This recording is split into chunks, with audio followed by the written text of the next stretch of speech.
Hello everyone, வணக்கம் and welcome back to my channel long haired princess ella. மெயினாக உங்களுக்கு hair கேரில் ஏதாவது doubt இருந்தது அப்படின்னா நீங்கள் எனக்கு கமெண்ட் பண்ணுங்கள், நான் கண்டிப்பாக உங்களுக்கு ரெஸ்பாண்ட் பண்ணுவேன். ஸோ அதுக்கு முன்னாடி நீங்கள் அதெல்லாம் பார்க்கணுன்னா நீங்கள் கண்டிப்பாக என்னோடய சேனலை சப்ஸ்கிரைப் பண்ணணும், மறக்காமல் லைக் பண்ணணும். ஸோ சரி வாங்க, இப்போ நம்ம டைம் டிலே பண்ணாமல் வீடியோக்குள்ளே போகலாம். ஸோ கைஸ், தீபத்துக்கும் முன்னாடி 2 நாள் முன்னாடியே விளக்கெலாம் க்ளீன் பண்ணி வாஷ் பண்ணி காய வச்சு எடுத்து வச்சுட்டேன்.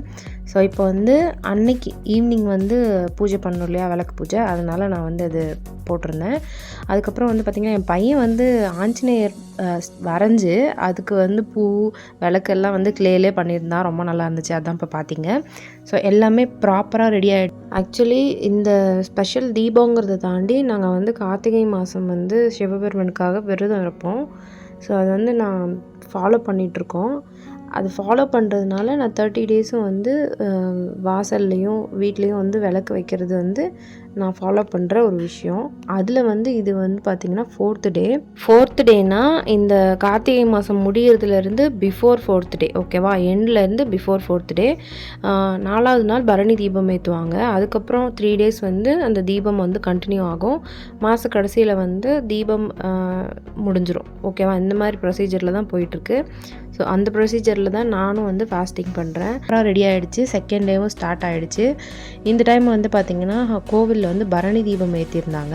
ஸோ நாமளும் அதே மாதிரியே செஞ்சிடலாம் அப்படின்ட்டு நானும் பரணி தீபம் ஏற்றுறதுக்கு எல்லாமே ப்ராப்பராக ரெடி பண்ணி வச்சிட்ருந்தேன். 30 டேஸும் நான் ஃபாலோ பண்ணுற ஃபாஸ்டிங் டெய்லி ஷார்ட்ஸாக நான் அப்லோட் பண்ணிகிட்ருக்கேன். ஆல்ரெடி நீங்கள் பார்த்துருந்தீங்கன்னா ஓகே, பார்க்கலன்னா லிங்க் கொடுக்குறேன், செக் பண்ணி பாருங்கள்.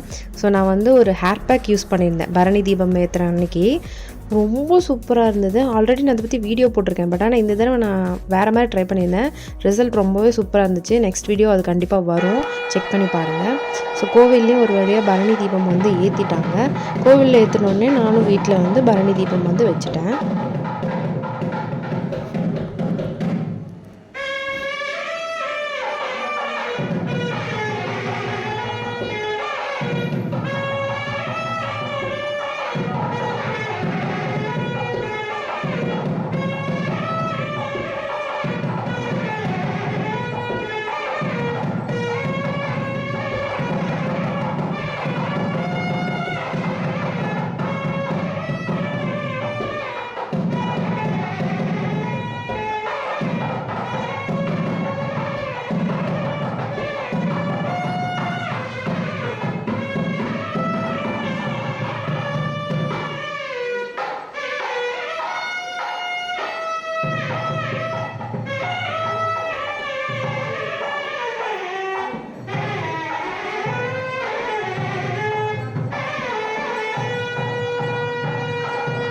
ஸோ வீட்டில் பரணி தீபம் ஏற்றிட்டு பிரசாதம் ஏதாவது பண்ணணும் இல்லையா, அதனால் தேங்காய் பால் பாயாசம் பண்ணியிருந்தேன். அதுக்கப்புறம் தீபத்துக்கு ரெடி பண்ணுறதுக்காக எல்லா ப்ரொசீஜரும் ஸ்டார்ட் பண்ணிட்டோம். நெக்ஸ்ட் டே தீபம்க்கு ஸ்டார்ட் பண்ணிட்டாங்க. திருவண்ணாமலை வீடியோஸ் எல்லாமே நான் செக் பண்ணிகிட்டு இருந்தேன். அப்புறம் ஹொசூர்லேயும் இந்த தீபம் பார்த்திங்கன்னா ஹொசூரில் எடுத்துருது. ஸோ அதையும் போஸ்ட் பண்ணியிருந்தாங்க.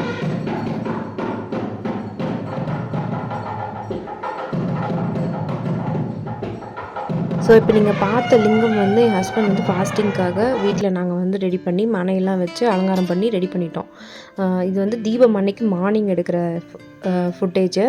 இது பார்த்திங்கன்னா இந்த பூ ரொம்ப மோசமாக தான் இருக்குது. பட் ஆனால் இதுவே ரொம்ப அதிகமான ப்ரைஸு ஃபெஸ்டிவல் டைம் இல்லையா, அதனால் ரொம்ப என்ன சொல்கிறது, வர வர இந்த பூவினுடைய அந்த தரம் ரொம்ப குறைஞ்சிட்டே வருது. அதையும் ப்ராப்பராக கட்டுறாங்களாம், அதுவும் கிடையாது. தலையில் வச்ச உடனே எல்லாம் கொட்டி போயிடுது. சரி ஓகே அப்படின்னு சொல்லிட்டு வச்சுட்டு அதுக்கப்புறமா சாமிக்கு பிரசாதம் ரெடி பண்ணணும் இல்லையா, அதனால் பாசி பருப்பு இருக்கு இல்லையா, அதை போட்டு வேர்க்கடலெல்லாம் போட்டு பாயாசம் பண்ணிட்டேன்.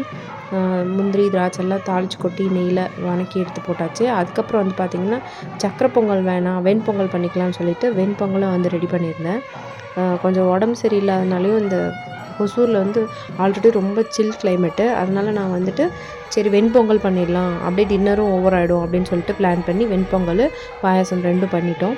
அதுக்கப்புறம் 27 நட்சத்திரத்துக்கான விளக்கு போடணும் இல்லையா, அதனால் ப்ராப்பராக 27 விளக்கு எடுத்து வச்சுட்டு அதுக்கப்புறம் அதுக்கு மஞ்சள், குங்குமம், இது பூ இதெல்லாம் வந்து ரெடி பண்ணிகிட்டு இருந்தேன்.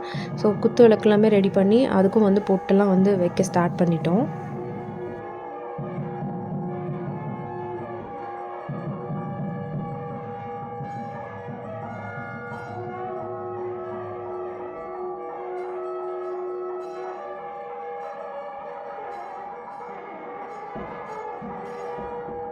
சைட் பை சைடு டிவியில் வந்து லைவ் போட்டுட்டு தீபம் ஏற்றுறாங்களான்னு சொல்லி பார்த்துட்டே இருந்தேன். அவங்களும் எல்லாம் ரெடி பண்ணிகிட்டே இருந்தாங்க. நாங்களும் சீக்கிரம் சரி ரெடி பண்ணிடலான்னு சொல்லிட்டு நெய் எல்லாம் போட்டுட்ருந்தேன் விளக்குக்கு.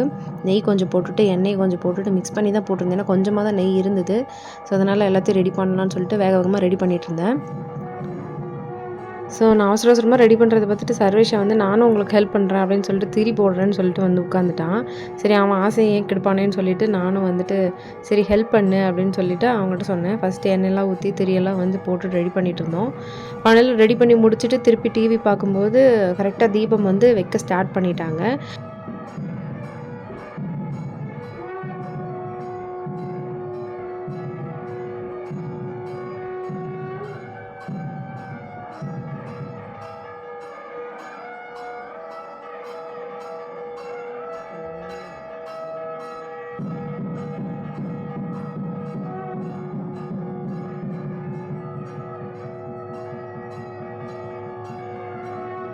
ஸோ தீபம் வச்சுட்டாங்களான்னு போய் பார்க்கும்போது கரெக்டாக வந்து தீபம் ஏற்றுறதுக்கு அந்த நெருப்புலாம் வந்து காமிச்சிட்டு இருந்தாங்க. அதோட வந்து பார்த்திங்கன்னா இந்த கற்பூரம்லாம் இருக்கு இல்லையா, அதெல்லாம் வந்து ஃபுல்லாக வைக்க ஆரம்பிச்சிட்டாங்க.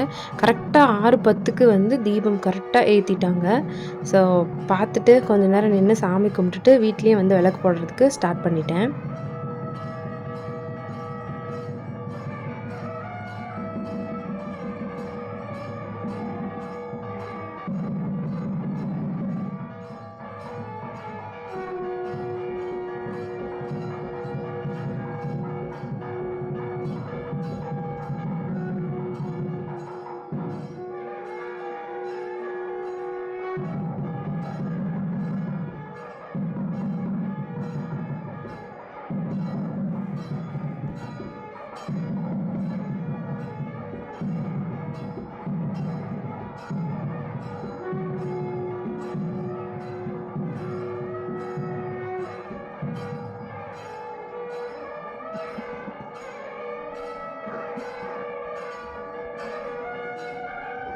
நான் ஆல்ரெடி சொல்லியிருப்பேன் எனக்கு இந்த லைட்டு, விளக்கு, வெளிச்சம் அதெல்லாம் ரொம்ப ரொம்ப பிடிக்கும்னு சொல்லிட்டு. இந்த 27 நட்சத்திர விளக்கு ஏற்றும்போது எனக்கு வந்து அவ்வளோ ஹாப்பியாக இருந்தது. அது ஒரு மாதிரி பார்க்குறதுக்கே ரொம்ப அழகாக இருந்தது. அந்த பிளேட்டில் இருக்கும்போதே அது ஒரு மாதிரி என்ன சொல்கிறது, அவ்வளோ ஒரு வைபாக இருந்தது.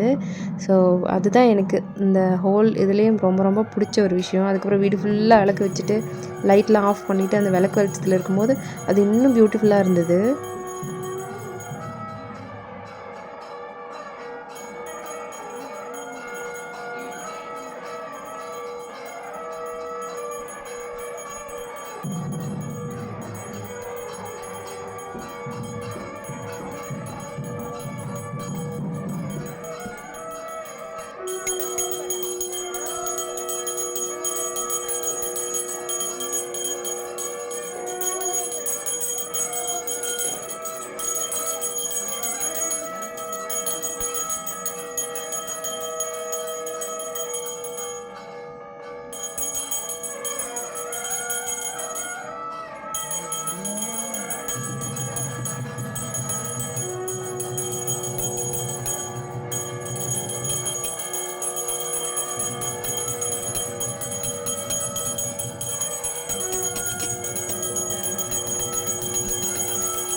அண்ணாமலையாருக்கு அரோகரா, அண்ணாமலையாருக்கு அரோகரா,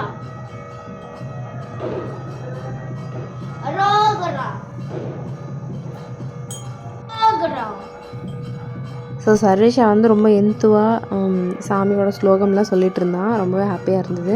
அதுக்கப்புறம் வீட்டில் வெளியே வந்துட்டு கோலம் எதுவும் போடல, ஸ்டிக்கர் இருந்தது. சரி அதை ரொம்ப மெஸ்ஸியாக இருக்க வேணாம்னு சொல்லிவிட்டு அந்த ஸ்டிக்கர்லேயே வந்துட்டு விளக்கு வந்து வைக்க ஆரம்பிச்சிட்டேன். அவ்வளோ நேரமாக காற்றடிக்கலைங்க. கரெக்டாக விளக்கு வைக்கும்போது தான் திடீர்னு ஒரு பனி காற்று அடிச்சிது, எல்லாம் அணைஞ்சிருச்சு. திருப்பியும் பற்ற வச்சு திருப்பியும் அடைஞ்சிருச்சு. திருப்பி நடுவில் இருக்கிற அந்த விளக்கு மட்டும்தான் எரிஞ்சிட்டு இருந்தது. கொஞ்சம் நேரம் வெயிட் பண்ணி பொறுமையாக விளக்கு ஏற்றிட்டு சாமி கும்பிட்டுட்டு அதுக்கப்புறம் மொட்டை மாடிக்கு போய் நானும் சர்வேஷாவும் விளக்கு வந்து வச்சுட்டு இருந்தோம். ஸோ இந்த மாதிரி தேங்காய் விளக்கு மாதிரி இருக்குது எங்ககிட்ட, அதை தான் வந்துட்டு மொட்டை மாடியில் வச்சேன். அது கொஞ்சம் காற்றுக்கு அணையாமல் இருக்கும். இங்கே ரொம்ப சில் கிளைமேட்டுங்கிறனால தண்ணி மாதிரியே படிஞ்சிருது அந்த பனி. அதனால் விளக்கு ரொம்ப நேரம் எரிய மாட்டேங்குது. பட் ஆனால் அதுக்கு தகுந்த மாதிரிலாம் வச்சு கரெக்டாக ப்ராப்பராக வந்து விளக்கு ஏற்றினேன். ரொம்ப ஹாப்பியாக இருந்துச்சு.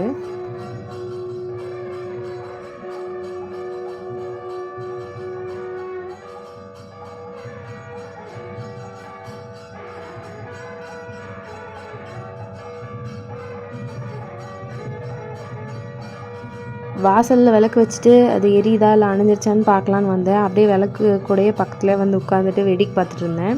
அது ஒரு மாதிரி நல்லா இருந்தது. அப்போ சர்வேஷாவும் வந்து என் கூடயே வந்து உட்காந்துட்டு அவனும் வந்து விளையாடிட்டு இருந்தான். அவன் கையில் வந்து பம்பரம் வச்சுருக்கானா, புதுசாக இருக்குது, இந்த கிண்டர் ஜாய்க்கு கொடுத்தாங்க.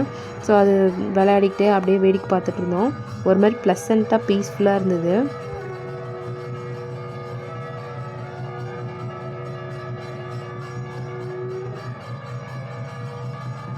மீன்வேல் வந்து பார்த்திங்கன்னா திருவண்ணாமலையில் வந்து மகாதீபம் மேலே ஏற்றுனது வந்து கீழே கோவிலேருந்து பார்ப்பாங்க இல்லையா, அந்த வியூ எப்படி இருக்கும் அப்படின்னு பார்க்கணுன்னு ஆசையாக இருந்துச்சு.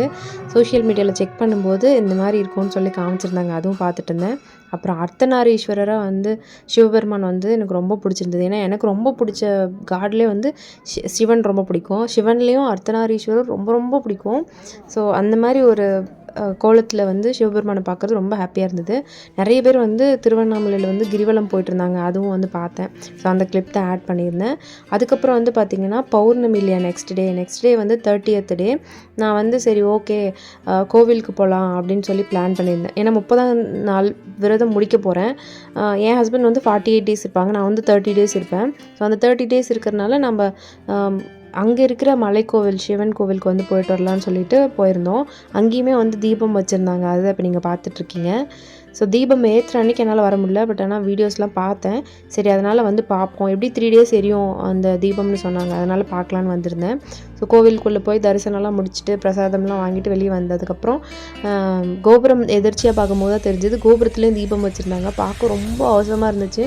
அதுதான் இப்போ நீங்கள் கிளிப் பார்த்துட்ருக்கீங்க. ஃபைனலாக அங்கே எல்லாம் பார்த்து முடிச்சுட்டு சாமியை தரிசனம் பண்ணிவிட்டு நாங்கள் வீட்டுக்கு வந்து கிளம்பிட்டோம். அண்ட் மீன்வைல் வந்து பார்த்திங்கன்னா பனி, ஓவர் பனி, சுத்தமாக முடியலை. அவ்வளோ சில்னஸ், அவ்வளோ கோல்டு.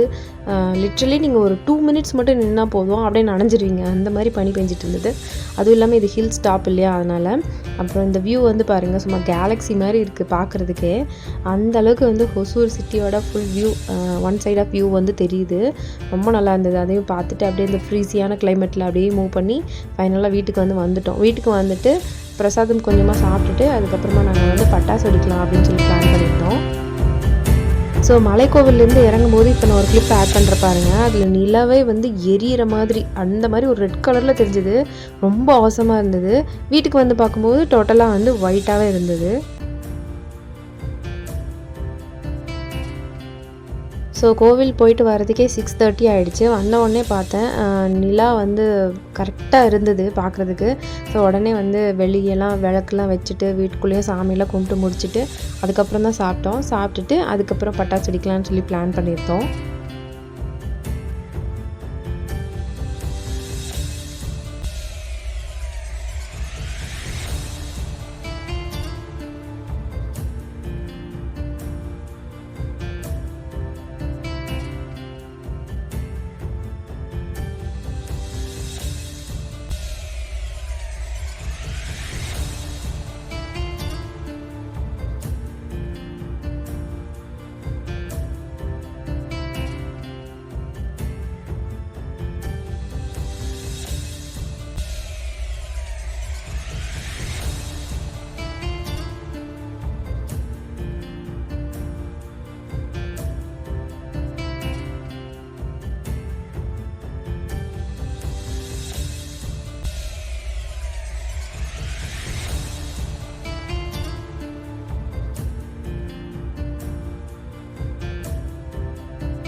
ஸோ அவ்வளோதான் கைஸ், எங்ககிட்ட இருந்த தீபாவளியிலேருந்து மிச்சம் பிடிச்சி வச்ச பட்டாசு எல்லாமே வந்து வெடிச்சிட்டோம். பட்டாசுனால் இந்த சாஃப்டான பட்டாசு இந்த மாதிரி எல்லாம் ஃபுல்லாக வெடித்து முடிச்சுட்டு ஒரு ஹாப்பியாக இந்த டே வந்து முடிஞ்சுது.